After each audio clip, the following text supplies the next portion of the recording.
है स्थूल शरीर, ये 5 तत्वों का है।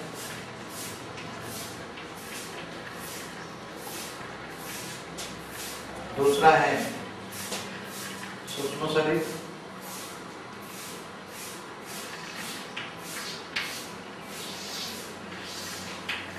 ये 3 तत्वों का है। जो शरीर है सूक्ष्म शरीर है वो 3 तत्वों का है। इसका जो है वो कारण शरीर, गीता में उसको कारण शरीर बोला। कारण शरीर माना परम तत्व, कारण शरीर परम तत्वों का माना, परम तत्व माना चैतन्य। तो 3 परम तत्व है ये शरीर, 3 परम तत्व माना। एक परम आकाश, परम वायु और परम 3 तत्वों का शरीर के अंदर भी हर कोई 3 तत्वों का जो शरीर है, परम आकाश वायु और अग्नि 3 तत्वों का जो शरीर है, उसके अंदर भी 7 प्रकार के शरीर हैं। 7 प्रकार के शरीर माना चैतन्य जो कॉस्मिक पावर है, 7 प्रकार के कॉस्मिक पावर के शरीर हैं।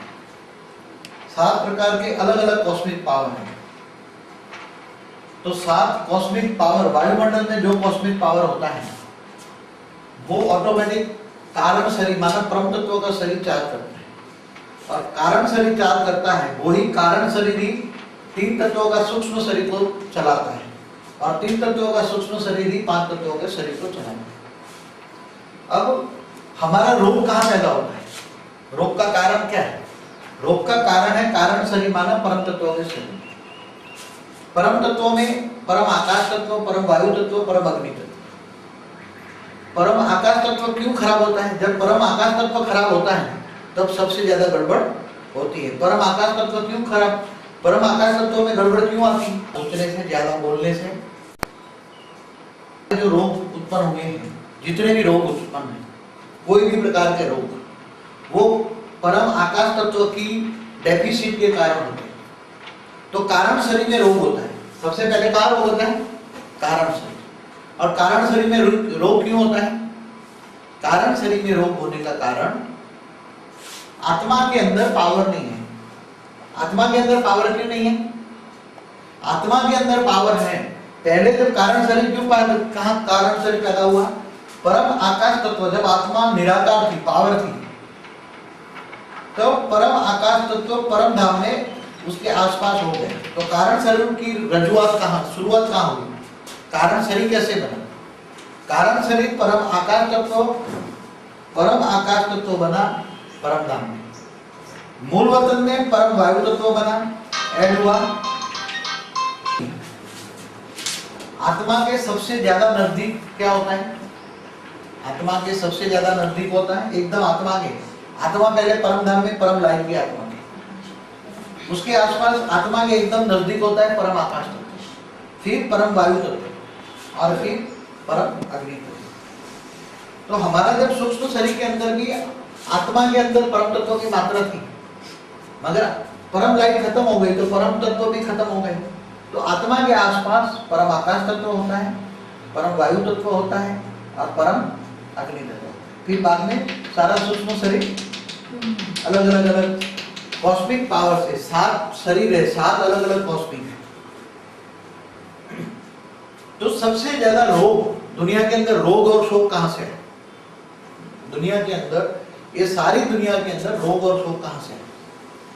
जब आत्माएं इच्छा ज्यादा करने लगी, ज्यादा संकल्प करने लगी, रोने लगी, चिल्लाने लगी,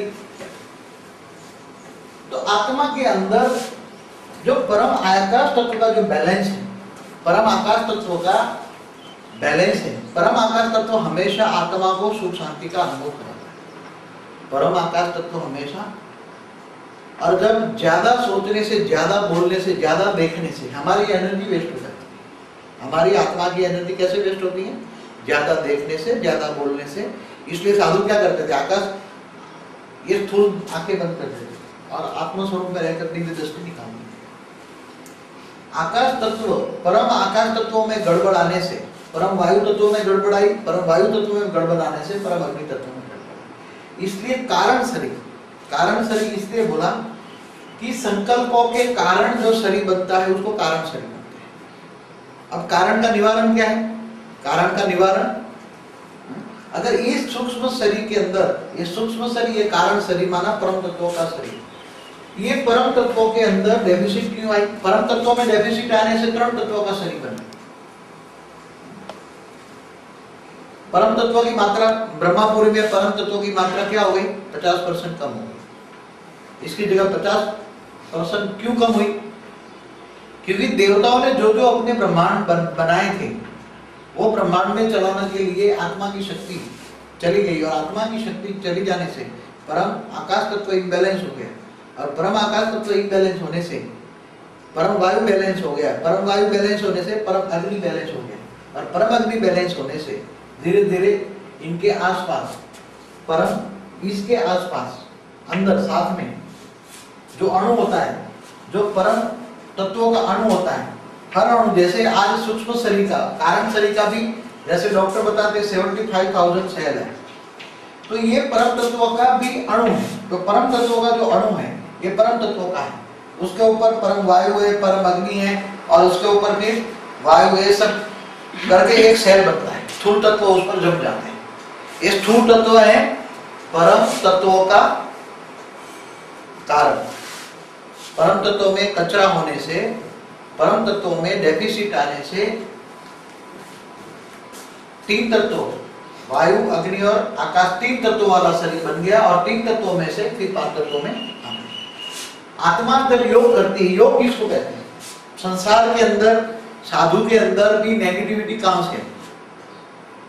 साधु के अंदर भी नेगेटिव संकल्प कहां से है? क्योंकि जब आज सारे वायुमंडल के अंदर ब्लैक कॉस्मिक है, जो कॉस्मिक हमारा चैतन्य शक्ति है, जो ब्लैक कॉस्मिक है, सारे वायुमंडल के अंदर ब्लैक कॉस्मिक है, और जब सारे ब्लैक कॉस्मिक है और 1% ही गोल्डन कॉस्मिक है, 1% ही गोल्डन कॉस्मिक है। आज के वायुमंडल के अंदर 1% गोल्डन कॉस्मिक है और 99% नेगेटिव कॉस्मिक है, ब्लैक कॉस्मिक है। इसलिए 100% वायुमंडल गड़बड़ है। जब कोई भी योग करता है तो उसके वायुमंडल के अंदर से गोल्डन कॉस्मिक जाने की बजाय, आत्मा के अंदर गोल्डन कॉस्मिक जाने की बजाय ब्लैक कॉस्मिक जाती है। ब्लैक कॉस्मिक किससे बनती है? सात जो शरीर है, कारण शरीर के अंदर जो 7 शरीर है, वो 7 शरीर किसके कॉस्मिक से बना है? एक शुक्र की कौन सी कॉस्मिक होती है? शनि की। अलग अलग जो 7 जो मेन क्रिएटर है, कॉस्मिक के 7 मेन जो क्रिएटर है, उसके संकल्पों द्वारा कॉस्मिक बनी। तो अलग अलग कलर की कॉस्मिक है, इसलिए अलग अलग कलर की शरीर भी अलग अलग कलर का है। सभी सूक्ष्म कारण शरीर में सभी कलर है, कारण शरीर में सभी कलर का कॉम्बिनेशन है।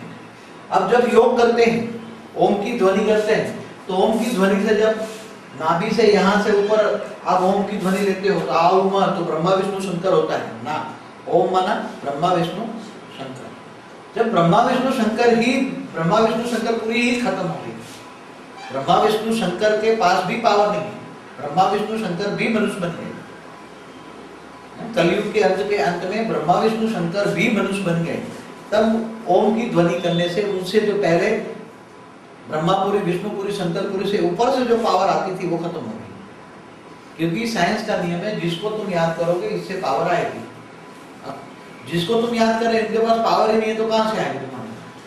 जिन देवी देवताओं की पूजा करते हो इनके पास पावर ही नहीं है, सारे देवी देवता मनुष्य बन गए। जिन देवी देवताओं की पूजा करते हैं इनसे क्या प्राप्ति होगी? कुछ प्राप्ति होगी? क्यों? और योग लगाने से भी कोई प्राप्ति नहीं होगी। कोई भी योग लगा लो, हठ योग लगा लो, सो जैसे कोई सिखाता है कि तुम प्राणायाम करो, अब प्राणायाम के अंदर तुम प्राण, ऑक्सीजन वायु जाना चाहिए, इसकी बजाय तुम्हारे वायुमंडल में कार्बन डाइऑक्साइड, कार्बन मोनोऑक्साइड ज्यादा है। तो तुम्हारा ये सूक्ष्म शरीर में जो वायु तत्व है, वायु तत्व नेगेटिव रिफ्लेक्शन करेगा, और वायु तत्व कार्बन डाइऑक्साइड लिया आपने, कार्बन मोनोऑक्साइड लिया, तो परम वायु तत्व में गड़बड़ होगी, तो परम वायु तत्व गड़बड़ होगी, तो परम आकाश तत्व गड़बड़ होगी, तो आत्मा को गड़बड़ में ला देगी। तो सूक्ष्म शरीर में कारण क्या हो जाएगा? गड़बड़ हो जाएगी। सारी गड़बड़े कारण शरीर माना परम तत्व के शरीर में होने से ही सूक्ष्म और स्थूल शरीर में आती है। अब हम अगर सुधरना चाहें, अगर हम चाहें कि हमारी तबीयत अच्छी हो, मगर तबीयत कैसी अच्छी हो? इतने संसार के अंदर आप 2000 साल से आप देख रहे हो कितने साधु संत आए 2000 सालों में, कितने साधु संत आए? बहुत आए ना।